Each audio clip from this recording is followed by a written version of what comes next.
نحمدہ و نصلی علی رسولہ الکریم اما بعد فاعوذ باللہ من الشیطان الرجیم بسم اللہ الرحمن الرحیم السلام علیکم ورحمۃ اللہ وبرکاتہ۔ امید کرتی ہوں آپ سب خیریت سے ہوں گے، اللہ تعالیٰ کا فضل و کرم ہو آپ سب پر۔ ایک صحابی آئے، انصاری صحابی، نبی کریم صلی اللہ علیہ وآلہ وسلم کے پاس۔ اب دیکھیں ہمیں وہ حدیث تو یاد ہوتی ہیں جس میں صدقے کا، زکوٰۃ کا ذکر ہو، لیکن یہ حدیث بھی یاد رکھیں۔ جو میں بات اب آپ سے کرنے جا رہی ہوں اس پر غور کیجیے۔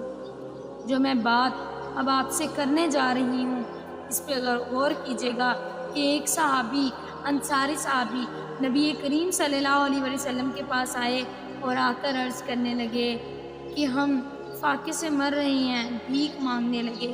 تو نبی کریم صلی اللہ علیہ وآلہ وسلم، حالانکہ وہ حقدار تھے، سب سے زیادہ حقدار وہ تھے، نبی کریم صلی اللہ علیہ وسلم چاہتے تو ان کو دے سکتے تھے، لیکن نبی کریم صلی اللہ علیہ وسلم نے فرمایا کیا تیرے گھر کچھ ہے؟ کہ کیا تیرے گھر کچھ ہے؟ تو اس نے کہا کچھ بھی نہیں ہے۔ تو نبی کریم صلی اللہ علیہ وسلم نے پوچھا کیا کچھ ہے؟ تو اس نے کہا ہاں ایک پیالہ ہے جس میں ہم کھاتے ہیں۔ دیکھیں اب جس چیز میں ہم کھائیں گے اگر وہی نہیں رہے گی تو کھائیں گے کس میں؟ اس نے کہا صرف ایک پیالہ ہے۔ تو نبی کریم صلی اللہ علیہ وسلم نے فرمایا کہ اس پیالے کو لے آؤ۔ سارے صحابہ کرام بھی جمع تھے، تو جب وہ صحابی پیالہ لے آیا تو نبی کریم صلی اللہ علیہ وسلم نے فرمایا کہ کیا اس پیالے کو کوئی خریدے گا؟ کہ کیا اس پیالے کو کوئی خریدے گا؟ تو ایک صحابی نے کہا جی میں 1 درہم میں خریدتا ہوں۔ تو نبی کریم صلی اللہ علیہ وسلم نے فرمایا کہ اس سے زیادہ کوئی خریدنے والا ہے؟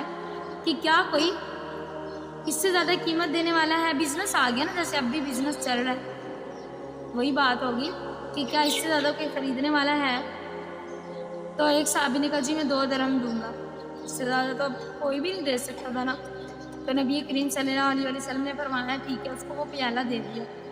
نبی کریم صلی اللہ علیہ وسلم نے فرمایا کہ اس 1 درہم سے کلہاڑا خریدنا اور اس 1 درہم سے اپنے گھر والوں کے لیے کچھ لے جانا۔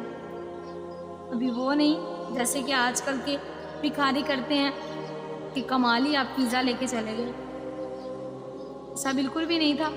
ایک چپاتی لے گئے تو کہا بیگم اس سے گزارا کریں، اللہ ہمیں اور دے گا، گھر والوں کا گزارا کیا۔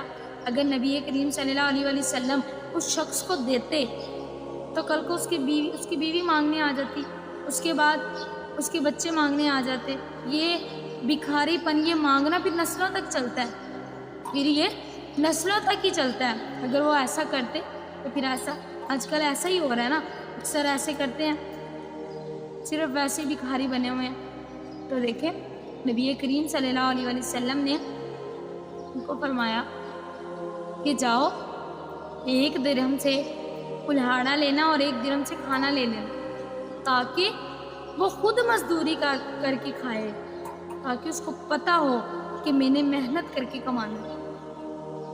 اب کیا ہے کہ ہم جگہ جگہ پہ بھکاری ہوتے ہیں، وہ مانگتے ہیں اس کو، ان کو دے دیتے ہیں، لیکن جو ان کے اصل حقدار ہیں، دیکھیں جو اصل حقدار ہیں وہ تو محروم رہ گئے،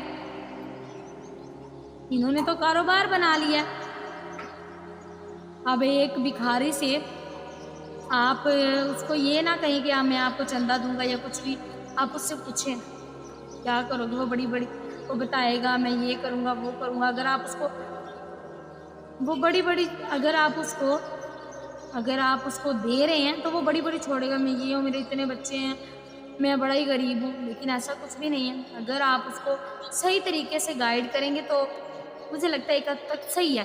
اگر آپ ایسے لوگوں کو نہیں دیں گے گداگری، دیکھیں گداگری سے نبی کریم صلی اللہ علیہ وسلم نے بھی فرمایا یہ غلط چیز ہے، یہ مانگنا بہت غلط چیز ہے۔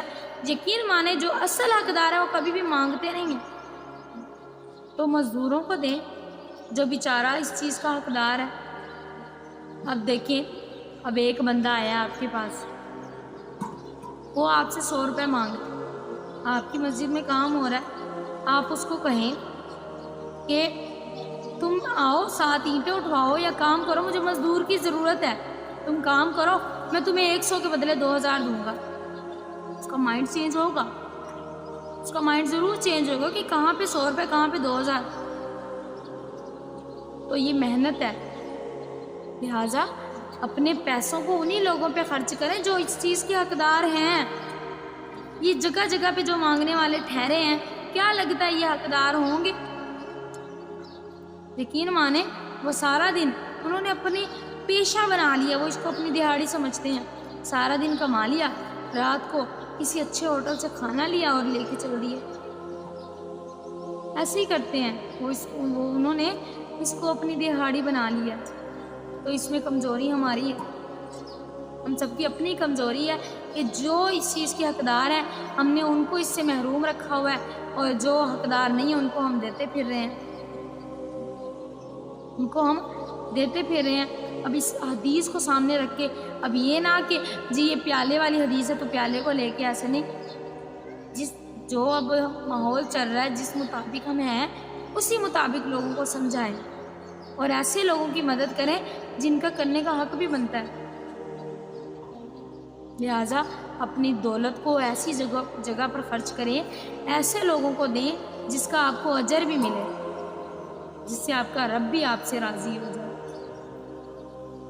جزاک اللہ، وآخر دعوانا الحمدللہ رب العالمین، خدا حافظ۔